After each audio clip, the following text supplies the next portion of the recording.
seluruh jemaat GBI Suntermo dan GBI Raja Wali Selatan. Selamat datang di ibadah online hari ini. Kami berharap Bapak dan Ibu di dalam kondisi baik dan penuh damai sejahtera. Berikut kami akan sampaikan pengumuman untuk sepekan ke depan.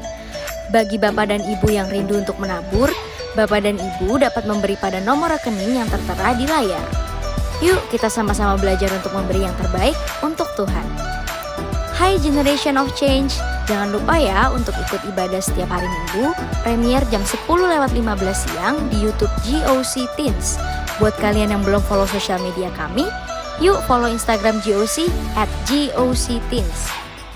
Bagi Bapak dan Ibu yang membutuhkan doa, silahkan memberikan prayer request Bapak Ibu ke Saudari Yunita dan Saudara Anthony dengan nomor WA yang tertera di layar. Kami sangat senang untuk bisa membantu dan berdoa bagi saudara. Shalom Bapak Ibu dan Saudara yang dikasihi Tuhan. Mari kita bersama-sama membaca Mazmur 91 untuk membangkitkan iman percaya kita bahwa perlindungan hanya ada di dalam nama Tuhan Yesus Kristus. Dalam lindungan Allah, orang yang duduk dalam lindungan yang maha tinggi dan bermalam dalam naungan yang maha kuasa akan berkata kepada Tuhan, tempat perlindunganku dan kubu pertahananku, Allahku yang kupercayai. Sungguh, dialah yang akan melepaskan engkau dari jerat penangkap burung, dari penyakit sampar yang busuk. Dengan kepaknya, ia akan menudungi engkau. Di bawah sayapnya, engkau akan berlindung. Kesetiaannya ialah perisai dan pagar tembok. Engkau tak usah takut terhadap kedahsyatan malam, terhadap panah yang terbang di waktu siang, terhadap penyakit sampar yang berjalan di dalam gelap, terhadap penyakit menular yang mengamuk di waktu petang. Walau 1.000 orang rebah di sisimu dan 10.000 di sebelah kananmu, tetapi itu tidak akan menimpamu. Engkau hanya menontonnya dengan matamu sendiri dan melihat pembalasan terhadap orang-orang fasik. Sebab Tuhan ialah tempat perlindunganmu, yang maha tinggi telah kau buat tempat perteduhanmu. Malapetaka tidak akan menimpa kamu, dan tulah tidak akan mendekat kepada kemahmu. Sebab malaikat-malaikatnya akan diperintahkannya kepadamu untuk menjaga engkau di segala jalanmu. Mereka akan menatang engkau di atas tangannya, supaya kakimu jangan terantuk kepada batu. Singa dan ular tedung akan kau langkahi. Engkau akan menginjak anak singa dan ular naga. Sungguh hatinya melekat kepadaku, maka aku akan meluputkannya. Aku akan membentenginya, sebab ia mengenal namaku. Bila ia berseru kepadaku, aku akan menjawab. Aku akan menyertai dia dalam kesesakan. Aku akan meluputkannya dan memuliakannya. Dengan panjang umur akan kukenyangkan dia, dan akan kuperlihatkan kepadanya keselamatan daripadaku. Amin.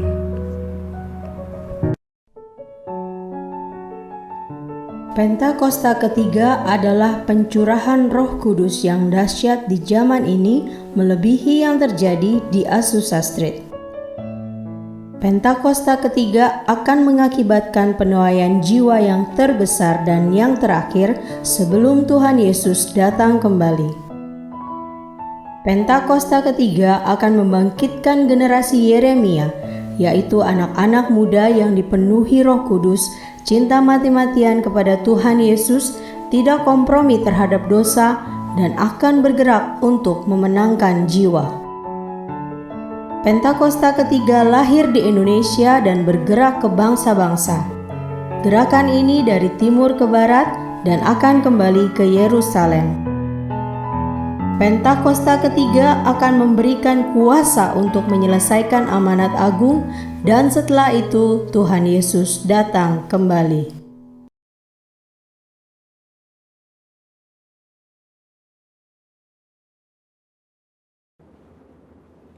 Shalom saudara, saya berharap kita semua dalam keadaan yang luar biasa.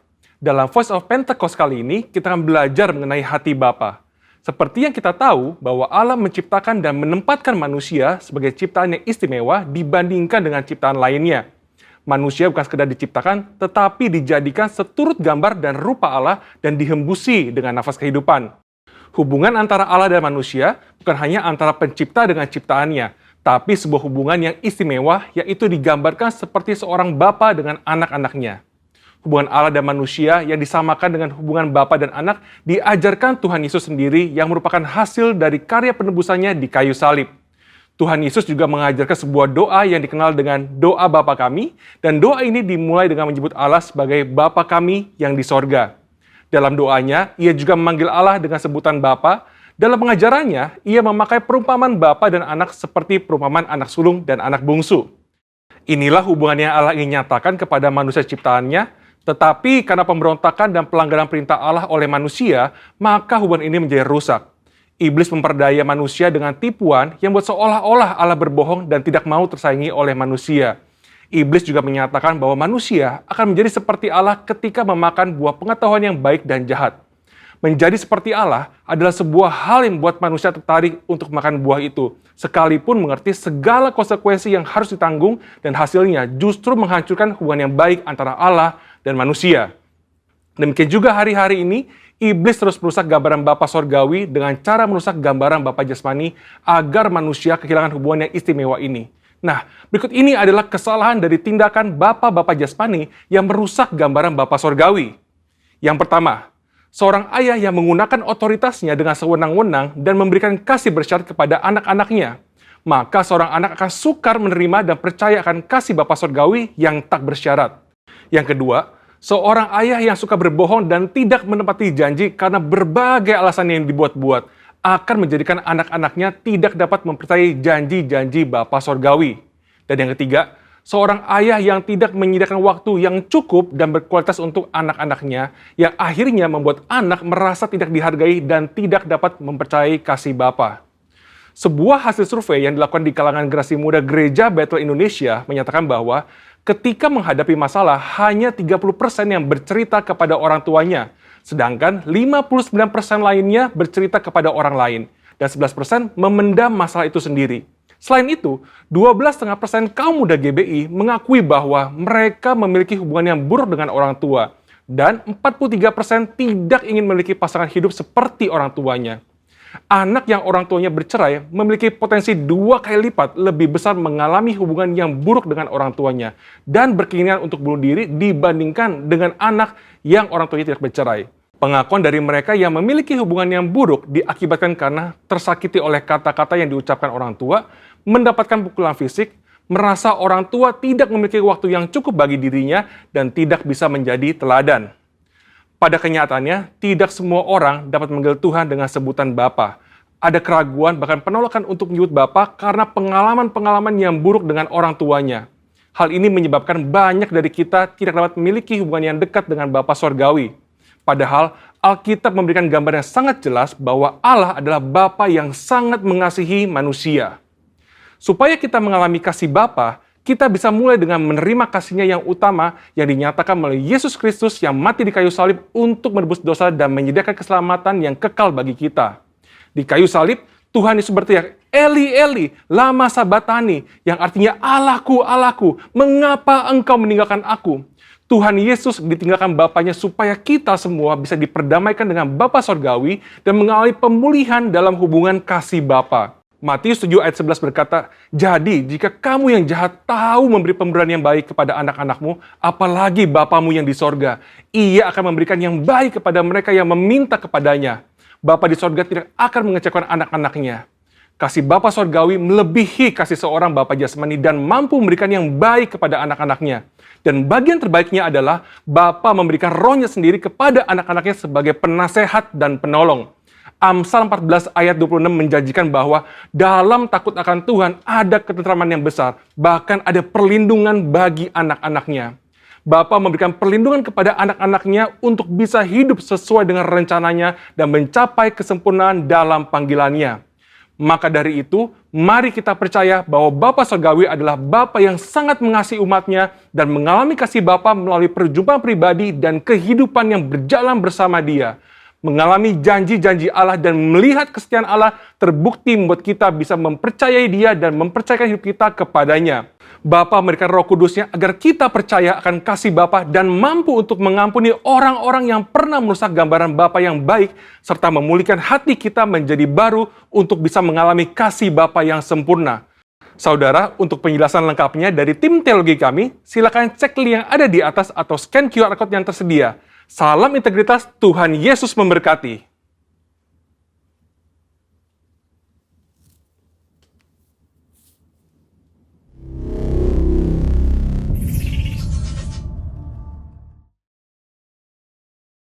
Shalom GBI Suntermo dan GBI Raja Wali Selatan. Mari kita bersama-sama lebih semangat untuk memuji Tuhan, amin. Mari sama-sama kita katakan, Kau terbesar dan mulia, ajaib semua perbuatanmu. Katakan dengan iman kita, Kau terbesar dan mulia, biarlah semua memujimu. Mari kita sama-sama bersorak-sorai untuk Tuhan kita lebih dahsyat lagi. Sama-sama kita angkat suara, kita katakan, Segenap hati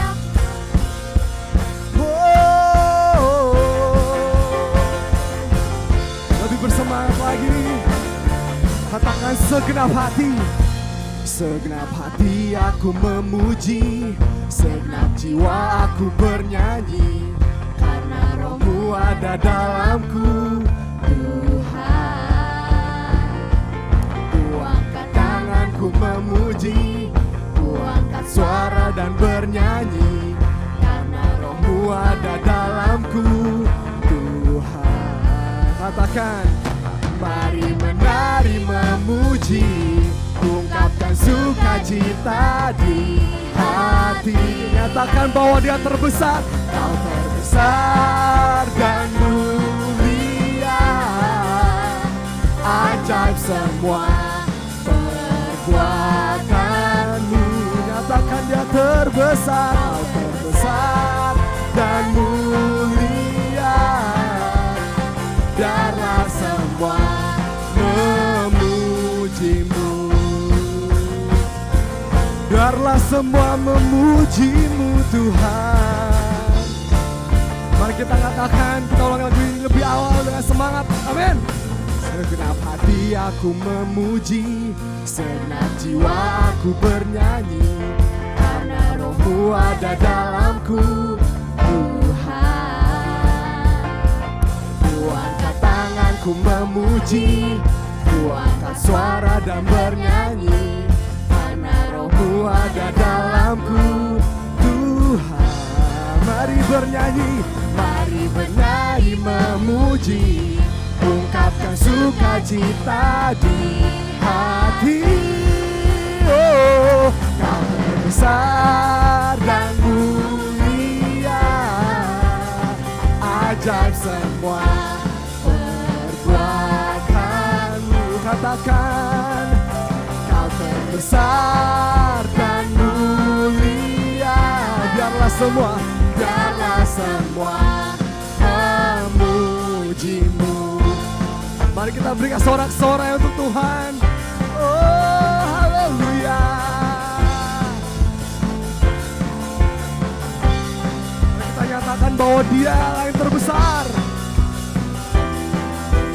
Mari kita katakan sama-sama, Kau terbesar dan mulia, ajaib semua perbuatanmu. Katakan dengan iman kita, Kau terbesar dan mulia, biarlah semua memujimu. Katakan lebih lagi, Dia terbesar.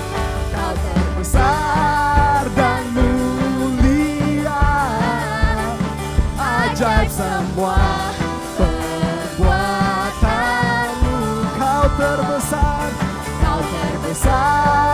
dan mulia, biarlah semua memujimu. Biarlah semua memujimu. Biarlah semua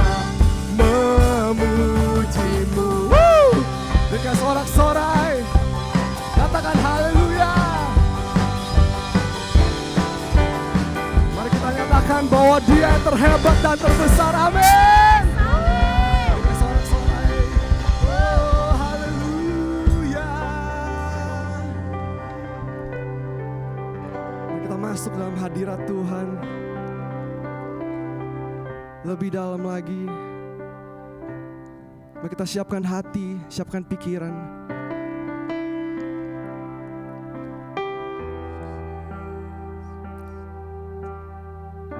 Karena dalam Tuhan kita bisa melewati setiap pencobaan, setiap keputusasaan. Karena bersama Tuhan tiada yang mustahil.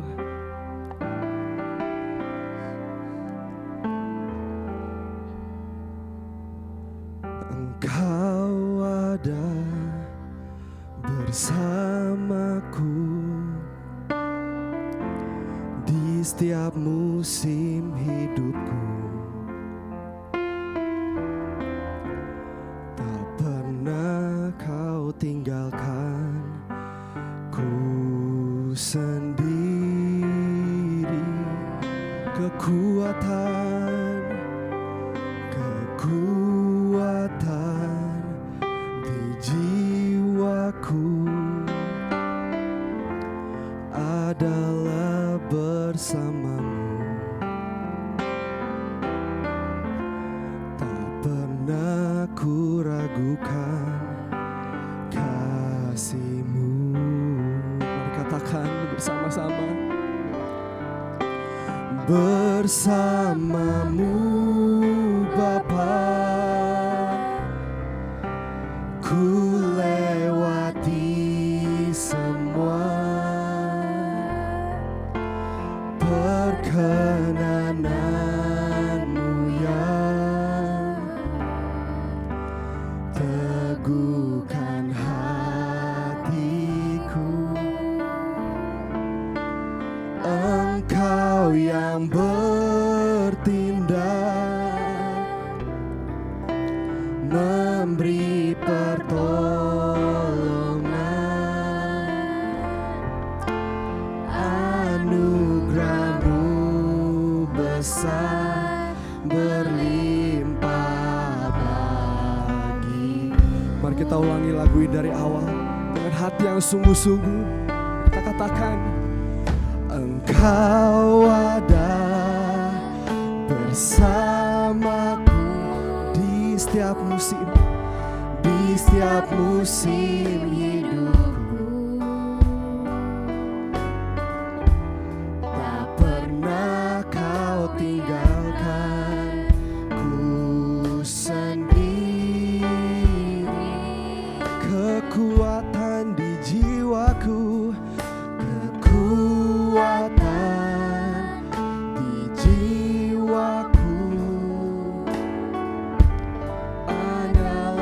bersamamu. Tak pernah kami ragukan Tuhan. Tak pernah ku ragukan kasih-Mu. Katakan bersamamu, bersamamu Bapa, ku lewati semua perkenanan-Mu yang teguhkan hatiku. Sebab Engkau yang bertindak,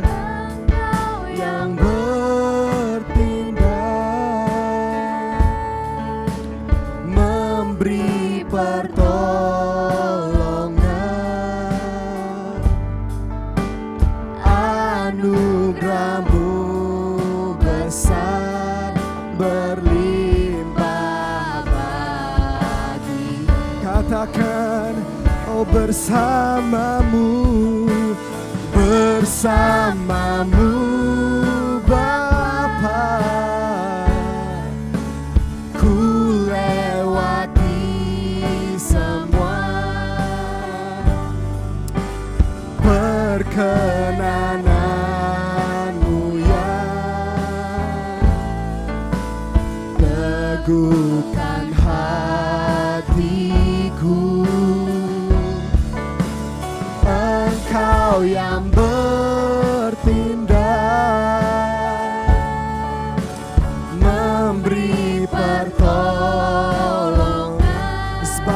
anugerahmu, anugerahmu besar berlimpah. Mari kita sembah Dia.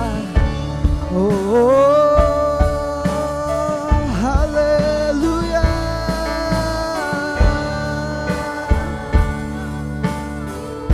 Terima kasih Tuhan,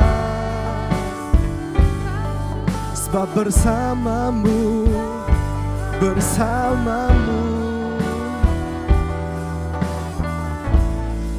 kami sanggup melewati segalanya. Oh, sebab Engkau yang bertindak,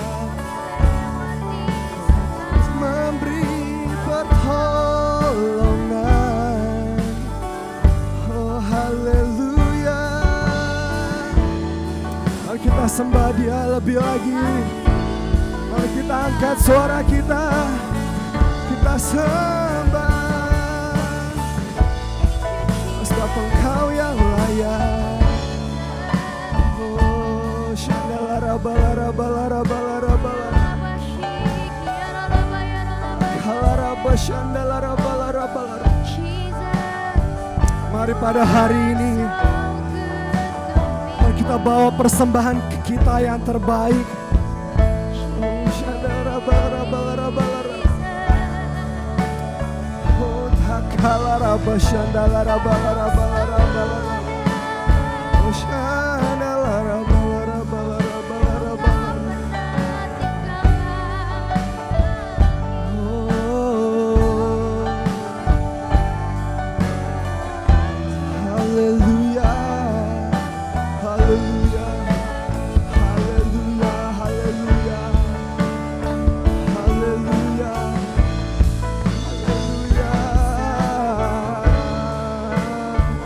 Kami mau bawa persembahan kami yang terbaik Tuhan hari ini. Kami mau angkat suara kami. Kami mau sembah Kau dalam roh dan kebenaran. Oh, shandalarabalabalarabalarabala.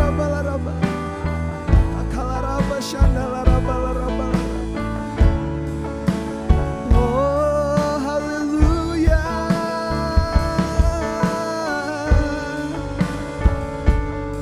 Sebab Engkau yang layak.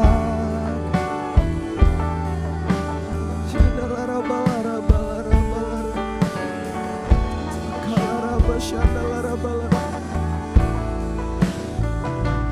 haleluya. Terima kasih Tuhan, terima kasih. Terima kasih bahwa Engkau sudah begitu baik buat setiap kami. Kasih-Mu tiada berkesudahan Tuhan. Makasih atas segala berkat, anugerah, kebaikan yang udah Tuhan kasih buat setiap kami. Kami gak tahu Tuhan dengan apa kami balas setiap kebaikan Tuhan.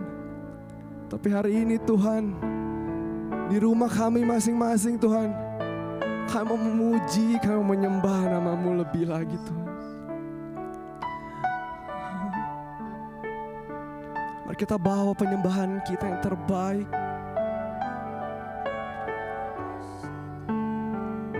Kita bawa penyembahan kita yang luar biasa buat Tuhan.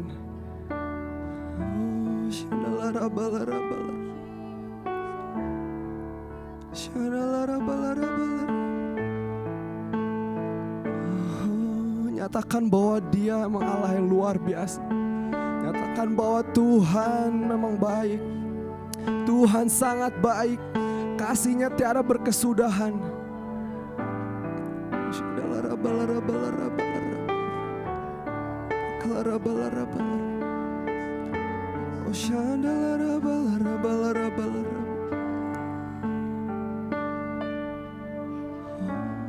Kami mau katakan bahwa kasih-Mu Tuhan, kasih-Mu sangat besar.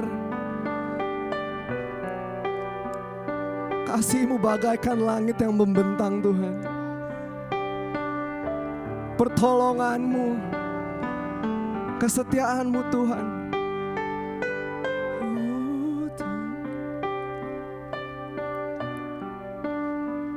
Mari kita angkat satu pujian. Bagaikan langit yang membentang, begitu luas kasih Tuhan, tiada terhitung.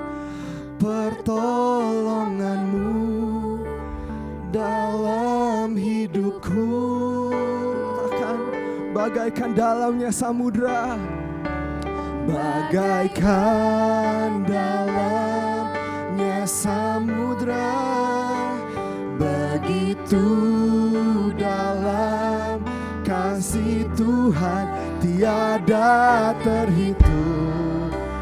Kesetiaan-Mu dalam hidupku, katakan lebih sungguh-sungguh lagi. Bagaikan langit yang membentang, begitu dalam kasih Tuhan, tiada terhitung. Pertolongan-Mu dalam hidupku, bagaikan dalamnya samudra, bagaikan dalamnya samudra, begitu dalam kasih Tuhan, tiada terhitung. Kesetiaan-Mu dalam hidupku, mari kita katakan lebih lagi. Bagaikan langit yang membentang, begitu luas kasih Tuhan, tiada terhitung. Pertolongan-Mu dalam hidupku, bagaikan dalamnya samudra, begitu dalam kasih Tuhan, tiada terhitung. Kesetiaan-Mu dalam hidupku, katakan tiada terhitung. Tiada terhitung.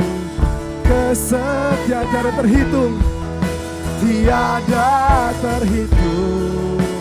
Kesetiaan, sekali lagi katakan, tiada terhitung. Kesetiaan-Mu dalam hidupku. Mari berikan sorak-sorai, tepuk tangan yang meriah untuk Tuhan. Oh haleluya. Terima kasih Tuhan, terima kasih Tuhan. Kami percaya Tuhan, bagaikan langit yang membentang, begitu pula kasih Tuhan. Bagaikan dalamnya samudra, begitu juga pertolongan-Mu Tuhan. Terima kasih Tuhan. Ini setiap kami, anak-anak-Mu Tuhan. Hari ini Tuhan, kami mau datang, kami mau sujud menyembah lebih dalam lagi untuk-Mu Tuhan. Kami mau kasih penyembahan, pujian terbaik Tuhan. Kami mau kasih telinga kami, hati kami, pikiran kami yang terbaik Tuhan buat Tuhan hari ini. Terima kasih Tuhan. Terima kasih Tuhan, kiranya Tuhan memberkati Tuhan. Mungkin setiap kami ada yang sedang sakit, mungkin setiap kami ada yang sedang terikat Tuhan. Mungkin setiap kami ada yang hari-hari ini merasa lelah Tuhan, merasa letih, capek Tuhan. Kau kuatkan setiap hati yang lemah Tuhan. Kau sembuhkan setiap yang sakit. Kau bebaskan setiap yang terikat Tuhan. Terima kasih Tuhan, kami percaya bahwa Tuhan kami Allah yang luar biasa. Terima kasih Tuhan. Dan hari ini kami buka hati kami, kami buka telinga kami, kami buka pikiran kami untuk mendengarkan isi dari firman-Mu Tuhan. Terima kasih Tuhan, agar supaya firman-Mu dapat tertanam dalam hati kami, menjadi rema, bertumbuh 30, 60, bahkan 100 kali lipat. Terima kasih Tuhan Yesus, di dalam nama Tuhan Yesus yang sudah berdoa sama-sama katakan amin.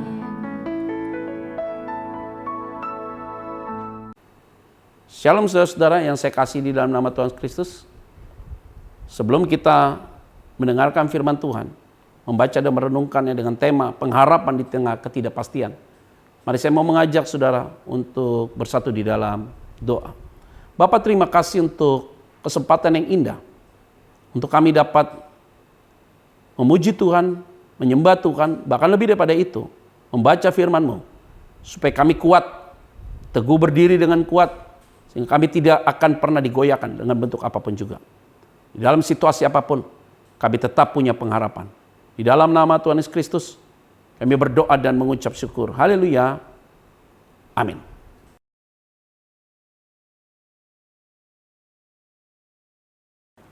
Nah, saudara-saudara yang saya kasih di dalam nama Tuhan Yesus Kristus, pada hari ini, saudara, saya ingin membicarakan tentang apa yang Tuhan buat dalam hidup kita.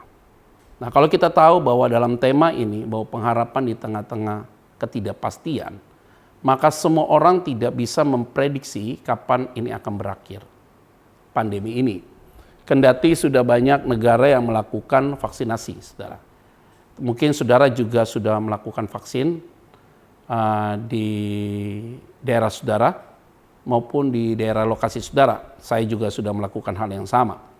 Apakah efektivitas vaksin itu akan bertahan sampai berapa lama, dan ini tidak ada yang tahu, baik dokter, para peneliti maupun juga para pakar, karena ini menjadi sebuah trial. Makanya dikeluarkanlah sebuah undang-undang atau aturan yang sifatnya emergency, sehingga saya dan saudara bisa melaksanakan vaksinasi. Tentunya itu atas upaya keras pemerintah melakukan vaksinasi ini kepada rakyatnya. Nah, saudara, kita bicara tentang pengharapan di tengah ketidakpastian. Hal yang paling takut dan paling membahayakan dalam hidup kita kalau kita sudah hilang harapan. Karena ketika harapan itu hilang, maka iman kita goyah.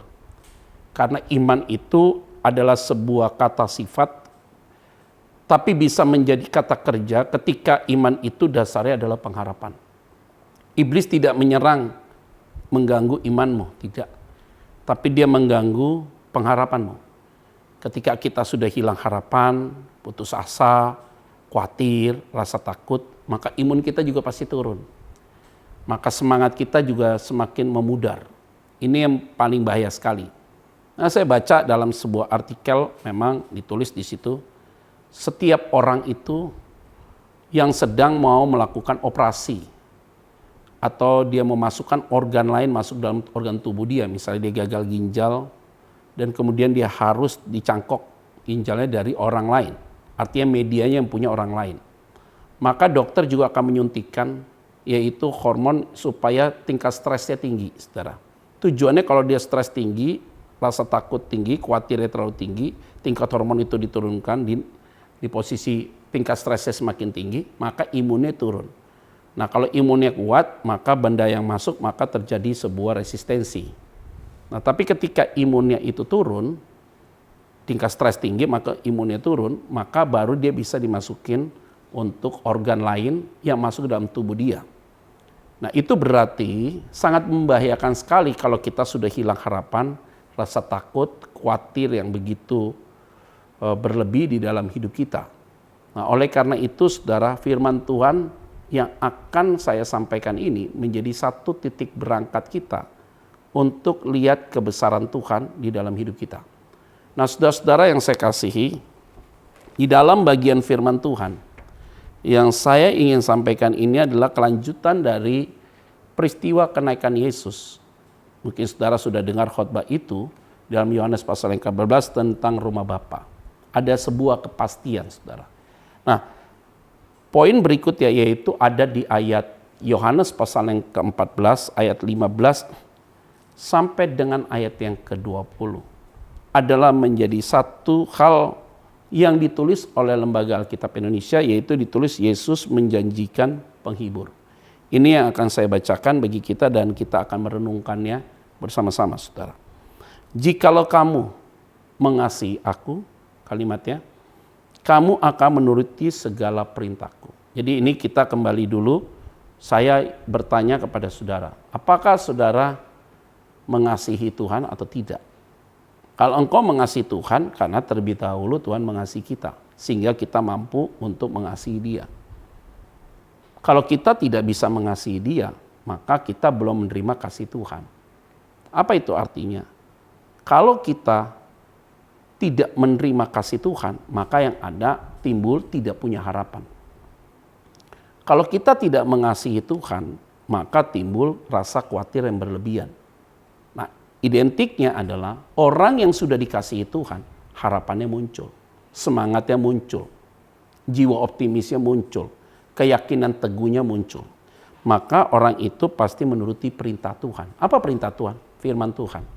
Sudah banyak gereja ini melakukan ibadah online. Sehingga gereja ini menerapkan sebuah pelayanan yang sangat terpadu untuk jemaat Tuhan bertumbuh dalam Tuhan. Nah, saudara-saudara yang saya kasihi di dalam nama Tuhan Kristus, menuruti perintah Tuhan itu adalah sesuatu yang sangat tidak mungkin jikalau bukan Tuhan yang menggerakkan dalam hatimu.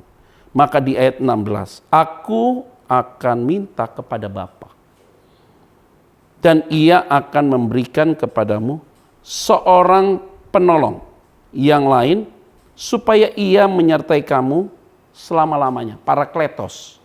Jadi kalimatnya seorang penolong yang lain, yaitu parakletos. Karena Yesus datang sebagai manusia, Dia memberikan penghiburan, pertolongan kepada setiap orang di masa pelayanan Dia.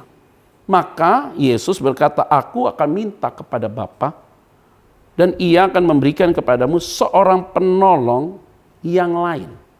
Nah, ini yang menjadi kekuatan bagi kita. Menjadi pecut bagi kita bahwa kita adalah orang yang sudah dikasihi Tuhan dengan menerima penebusan atas dosa-dosa kita, yang menerima keselamatan atas pemberian Dia, maka di saat bersamaan pun Dia akan memberikan seorang penolong kepada lain, yaitu pekerjaan Roh Kudus yang ada dalam hati kita.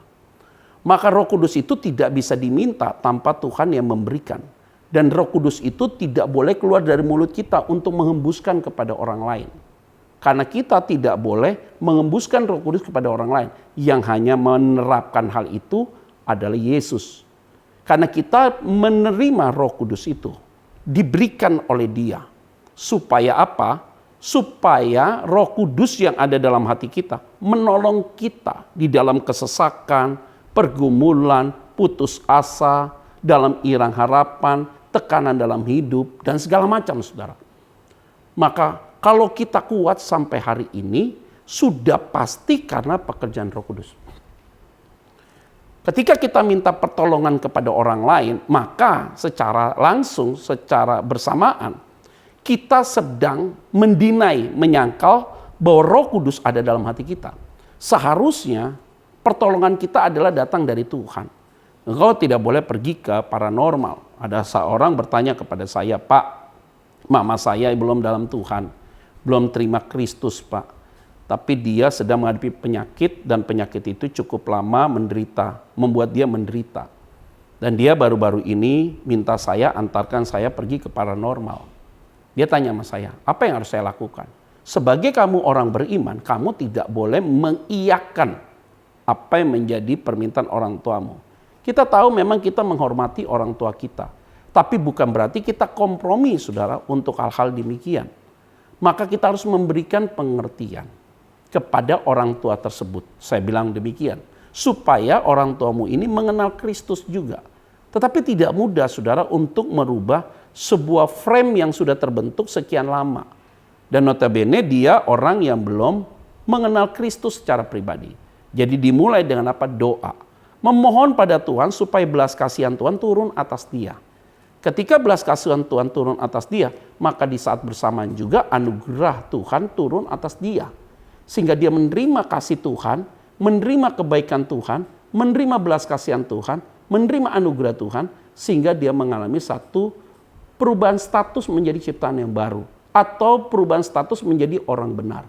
Maka penolong yang dijanjikan Yesus kepada kita, yang dia meminta kepada Bapa untuk berikan kepada kita, sungguh real.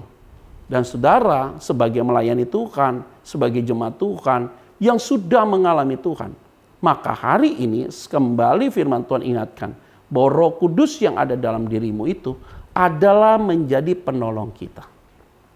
Nah, ini yang harus kita memahaminya dan mengerti dan merasakannya. Saya tidak bisa paksa saudara untuk saudara mengalami seperti apa yang saya alami, karena itu sifatnya subjektif dan itu atas kedaulatannya Tuhan.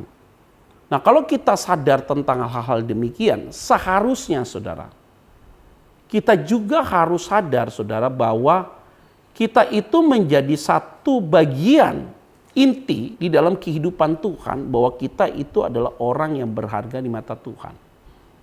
Nah, kalau kita orang yang berharga di mata Tuhan dalam Yesaya 43 ayat 4, maka Tuhan itu sudah menggantikan kita di atas kayu salib. Maka penolong yang setia adalah Roh Kudus yang telah ditaruh di dalam hatimu.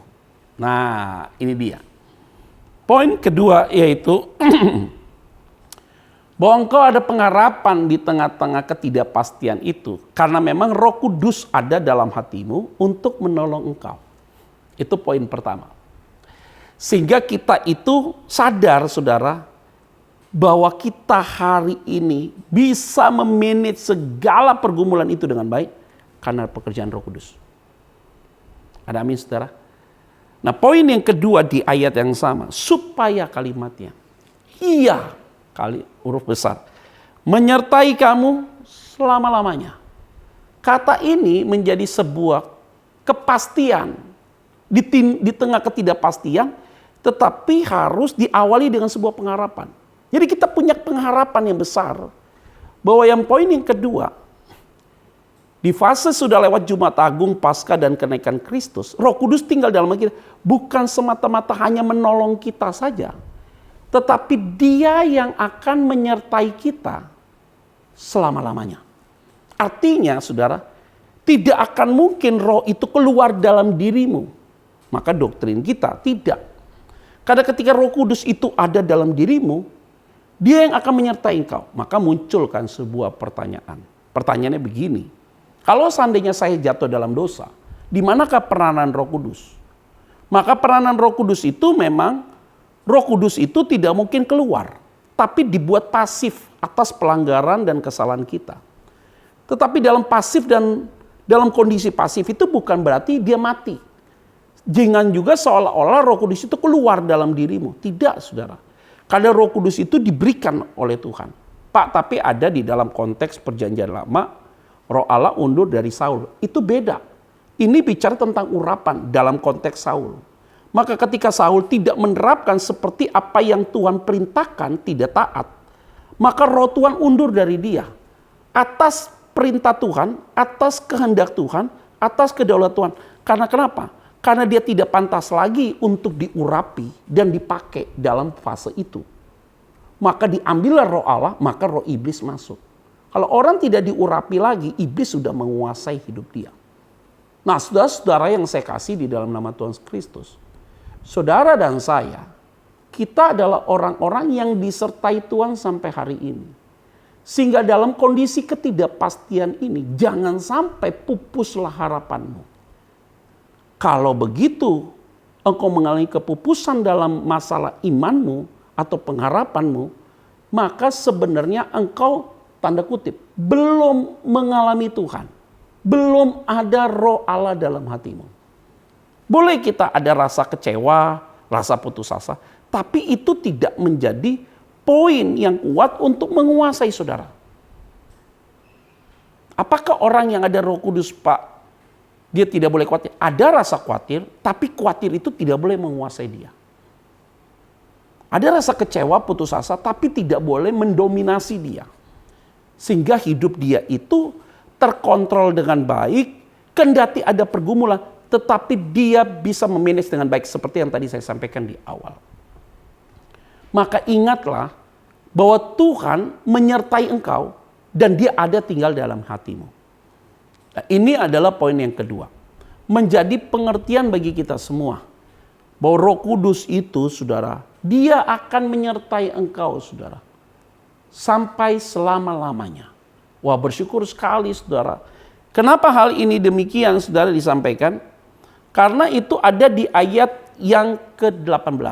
Ayat ke-18 firman Tuhan katakan apa? Aku tidak akan, kalimatnya, meninggalkan kamu sebagai yatim piatu.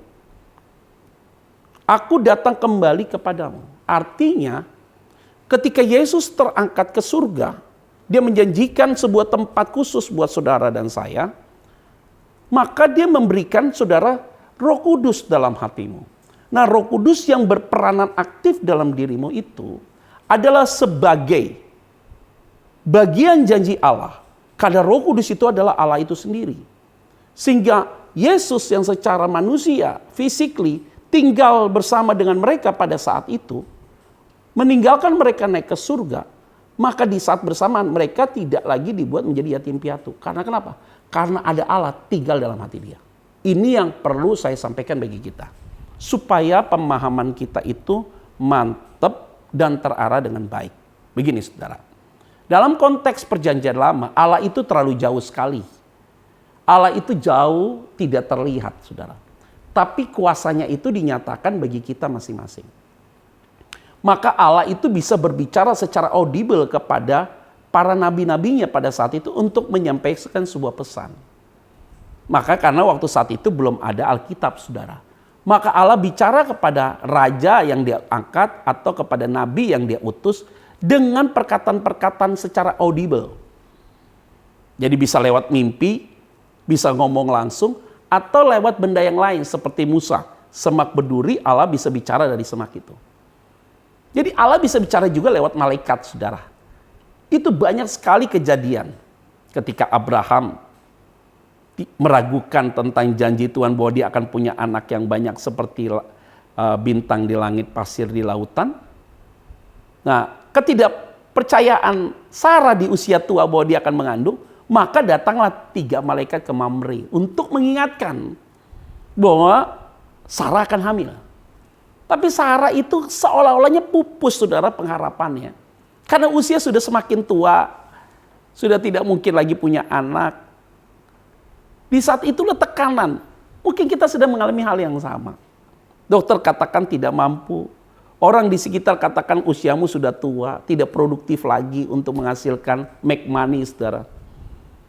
Di dalam situasi kesulitan apapun, saudara, di saat itulah harus ada pengharapan secerca harapan. Maka malaikat itu datang untuk mengingatkan kembali. Nah, ini yang saya mau ingatkan bagi kita. Jangan putus asa usiamu tua, kamu tidak berproduksi. Masih ada saja pemeliharaan Tuhan. Karena dia janjikan menyertaimu sampai selamanya. Dan engkau tidak akan dibuat Tuhan menjadi yatim piatu.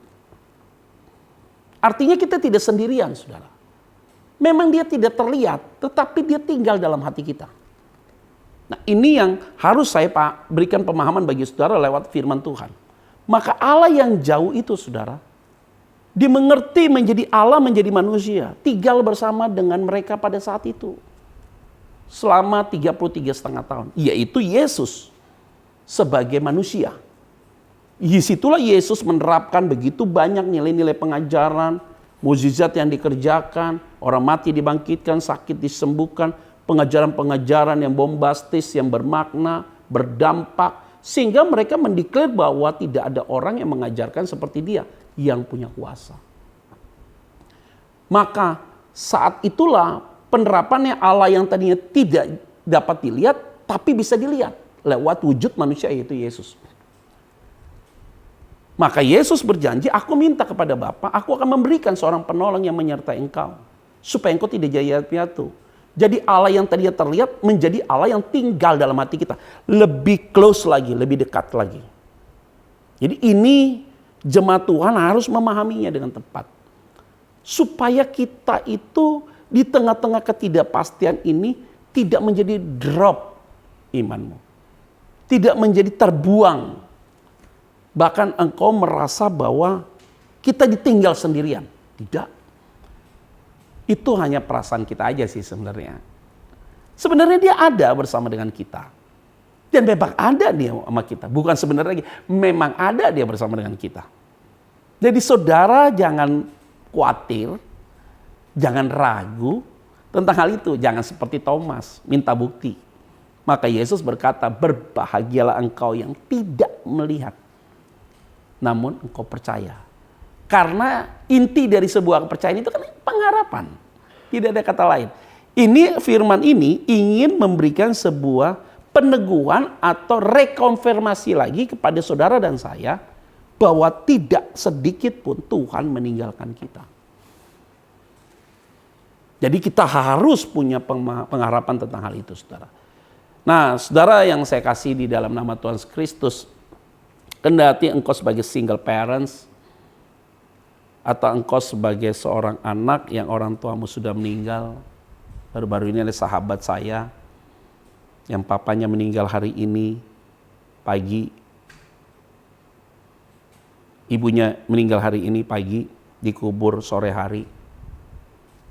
Di hari yang sama mamanya dikubur, bapaknya kritis. Terus kemudian esok harinya bapaknya meninggal, pagi hari, sorenya dikubur. 2 hari orang tuanya meninggal, langsung jadi yatim piatu gara-gara COVID, saudara. Saya telepon dia, kalimat dia hebat. Bro, kalimatnya, Tuhan sayang mereka.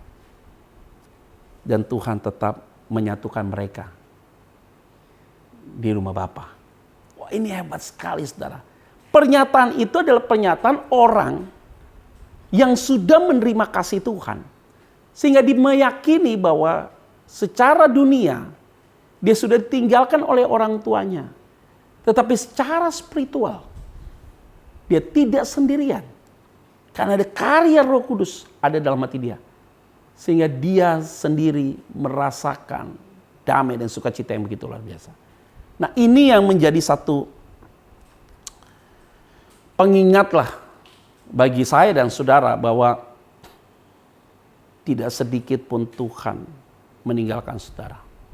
Nah, saudara-saudara yang saya kasihi di dalam nama Tuhan Kristus, jemaat Tuhan, dimanapun saudara menyaksikan ini, apakah saudara sedang sendiri, apakah saudara single parents, atau saudara sebagai orang tua yang anak-anakmu tidak bersama dengan saudara, dan apapun status saudara dan kondisi saudara, ingat, Dia menyertai engkau selama-lamanya.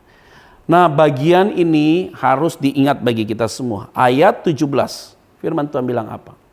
Ayat 17, yaitu kalimatnya, untuk menegaskan Roh Kudus, yaitu roh kebenaran. Kalimatnya baik. Jadi poin ketiga, saudara, bahwa pengharapan di tengah ketidakpastian itu, yang pertama tadi, bahwa Roh Kudus itu yang menjadi penolongmu. Dan yang kedua adalah dia menyertai engkau sampai selama-lamanya. Dan yang ketiga, Roh Kudus itu adalah roh kebenaran. Artinya apa? Banyak orang yang putus asa, hilang harapan, karena firman yang menjadi kebenaran itu dicoba diganggu oleh iblis, mengganggu saudara, bahwa saudara tidak boleh meyakini dan mempercayai firman itu sendiri. Itu yang bahaya sekali. Maka Roh Kudus yang ada dalam hatimu yang akan menerangkan kita tentang mana itu benar dan mana itu yang tidak benar. Karena kebenaran yang ada dalam dirimu adalah kebenaran yang berdasarkan firman Tuhan. Maka Roh Kudus yang ada dalam dirimu, ketika engkau meyakini firman itu benar dan firman itu pasti tergenapi dan firman itu yang menguatkan engkau, maka pengharapan itu muncul. Saya sama saudara sama, membedakan adalah status saja. Karena saya hamba Tuhan, saudara jemaat. Tapi sebenarnya di mata Tuhan kita sama. Karena Roh Kudus itu tidak memilah-milah. Misalnya Roh Kudus ini buat pendeta 80%, jemaat 3%. Enggak begitu. Itu menjadi satu kehadiran Tuhan dalam hidup kita yang saya rasakan dan saudara saya rasakan sama. Maka orang yang memiliki pekerjaan Roh Kudus atau Roh Kudus ada dalam hati dia, dia ingin menyampaikan kebenaran tanpa kompromi, menyampaikan kebenaran tanpa keraguan. Maka ketika dia menyampaikan kebenaran, tujuannya adalah supaya seseorang yang mendengarkan kebenaran itu memiliki pengharapan. Dan iblis mencoba untuk mengganggu tentang hal itu. Tapi kita punya keyakinan teguh bahwa pengharapan itu selalu hadir dalam hidup kita. Ada amin, saudara? Nah, jemaat Tuhan yang saya kasih di dalam nama Tuhan Kristus, kalau kita sudah tidak berani lagi membicarakan kebenaran dengan tegas, maka wajarlah kalau saudara hilang harapanmu. Tetapi kalau kita berani menyampaikan sebuah kebenaran dengan apa adanya, justru saudara akan melihat bahwa saudara bisa berdiri tegak, tidak goyah di tengah ketidakpastian ini. Nah, pertanyaan saya buat saudara, apakah di dalam fase hari ini ketidakpastian ini, apakah Tuhan menutup berkat buat engkau? Ya tidaklah. Apakah Tuhan tidak lagi pelihara hidupmu? Ya tidaklah. Apakah Tuhan tidak melindungi engkau, tidak menjaga engkau? Ya tidaklah. Dia selalu memerintahkan malaikat menjaga saudara. Double covering. Dia ada dalam dirimu seumur hidupmu, selama-lamanya, Roh Kudus itu. Tetapi di sisi yang lain, Allah juga memerintahkan malaikat untuk menjaga saudara karena engkau adalah berharga. Nah, jemaat Tuhan harus ingat ini. Kalau tidak ingat ini, maka kita ada di persimpangan jalan. Paling gak enak mediokritas. Di tengah-tengah. Tidak mundur ke belakang, tidak maju ke depan. Di tengah-tengah. Dan tidak bisa mengambil sebuah keputusan yang baik.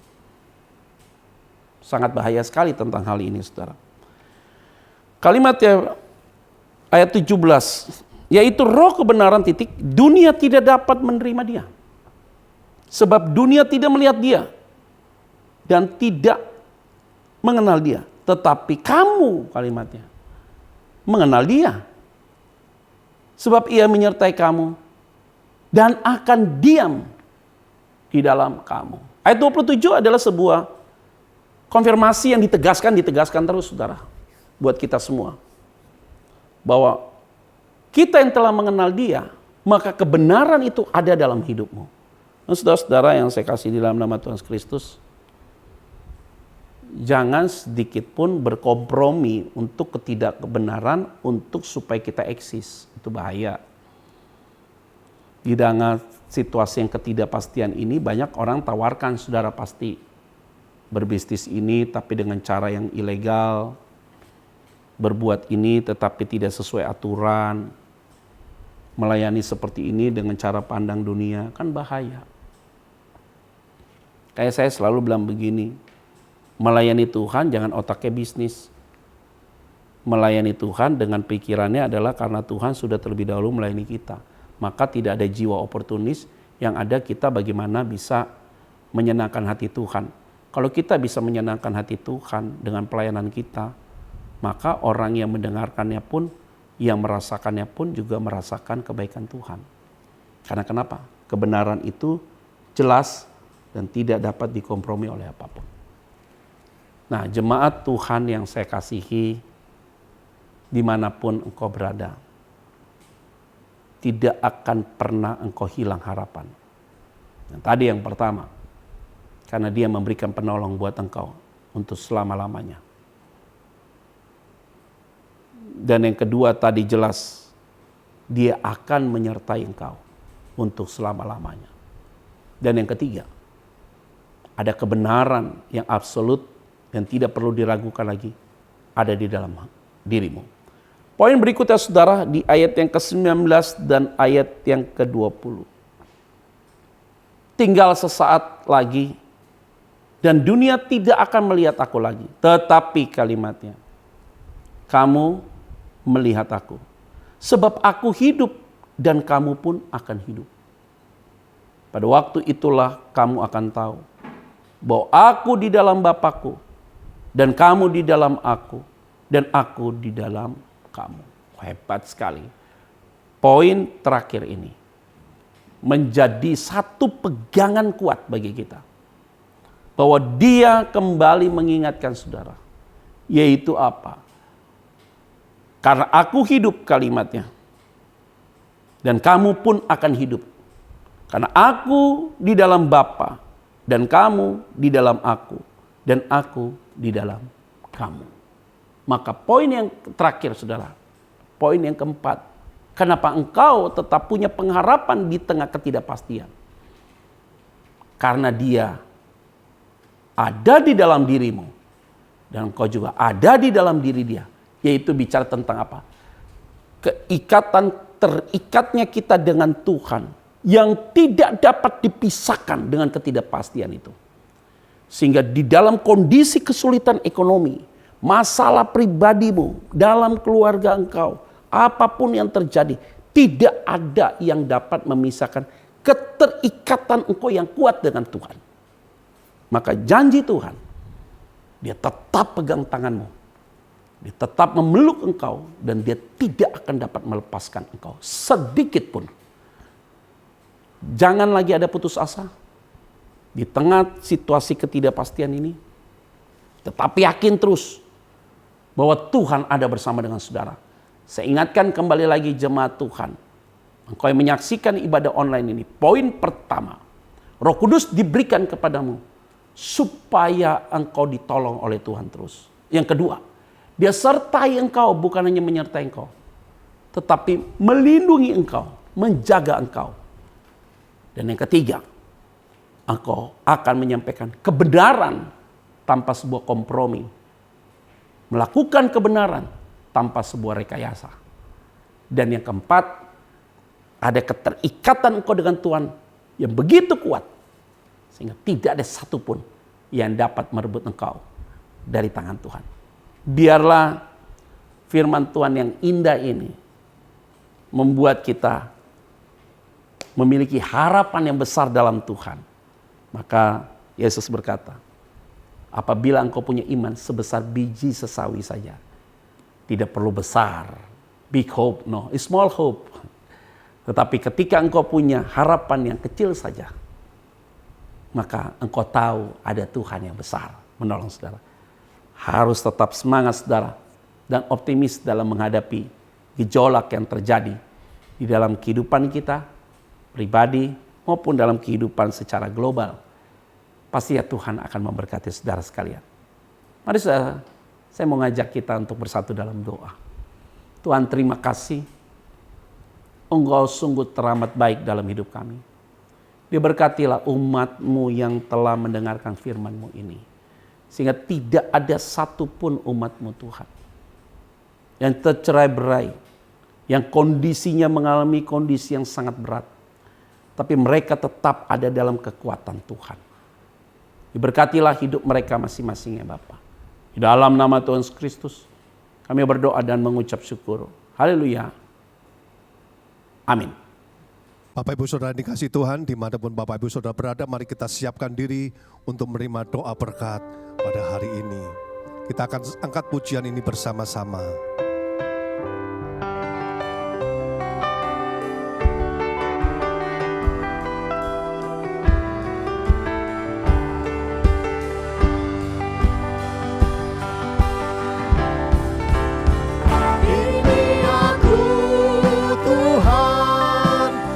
Utuslah aku sampai generasiku diselamatkan. Ini aku Tuhan, utuslah aku sampai generasiku diselamatkan. Kiranya Engkau memberkati aku berlimpah-limpah dan memperluas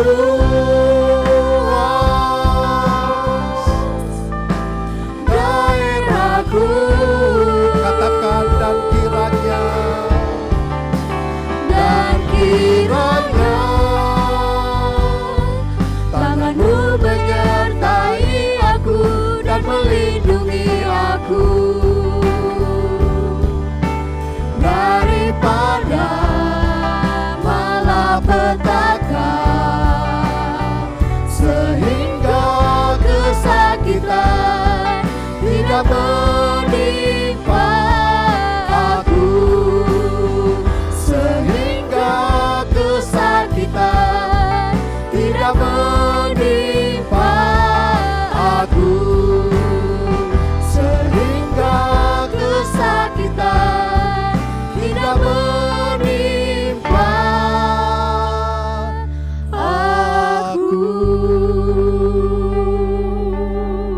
Bapak Ibu Saudara dikasih Tuhan, angkatlah kedua tanganmu, arahkan hati dan pikiranmu kepada Dia Allah kita yang Maha Kuasa.